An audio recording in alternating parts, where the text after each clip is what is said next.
দেখছেন জি24 ঘন্টা পুজো আছে, আপনাদের সঙ্গে রয়েছে আমি সম্প্রীতি। প্রতিমা এই পুজোর মূল চমক নয়, মণ্ডপ নয়, আলোকসজ্জাও নয়।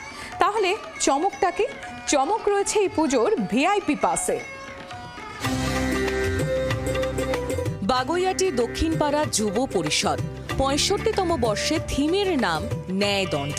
তবে এই পুজো ইতিমধ্যেই শোরগোল ফেলে দিয়েছে পুজো কমিটির এক সিদ্ধান্তে।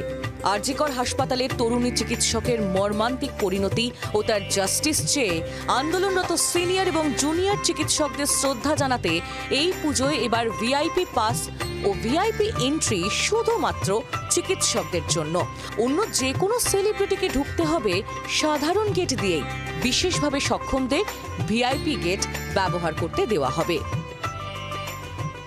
আমাদের এবার কারণ ডাক্তারদের গুরুত্ব দিচ্ছি, কারণ হচ্ছে আমরা দেখে আসছি গত 19 সাল থেকে যেভাবে করোনায় মানুষ মারা যাচ্ছিল, সেই সময় ডাক্তাররা এগিয়ে এসে মানুষের সেবা করেছে এবং প্রতিটা ক্ষেত্রে ডেঙ্গু থেকে সমস্ত কিছু ক্ষেত্রে সাম্প্রতিককালে সেই ডাক্তারদের মধ্যেই কোনো একজন এভাবে মারা গেলেন।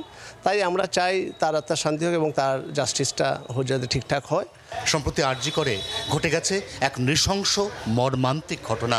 সেই ঘটনায় যিনি প্রাণ হারিয়েছেন সেই অভয়া একজন চিকিৎসক এবং তার সহযোদ্ধা যারা পথে নেমেছেন জাস্টিস আদায় করে নেওয়ার জন্য, তারাও হয় সিনিয়র নয় জুনিয়র চিকিৎসক। তাই এই মণ্ডপ এবার তাদেরকে কুর্নিশ বা শ্রদ্ধা জানাতে এই ভিআইপি গেট রাখছে শুধুমাত্র চিকিৎসকদের জন্য।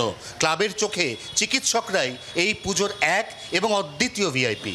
জি24 ঘন্টার জন্য ক্যামেরায় নবীনের সঙ্গে অয়ন, বাগুইআটি, কলকাতা। বাংলার আওয়াজ, বাঙালির আবেগ, জি24 ঘন্টা।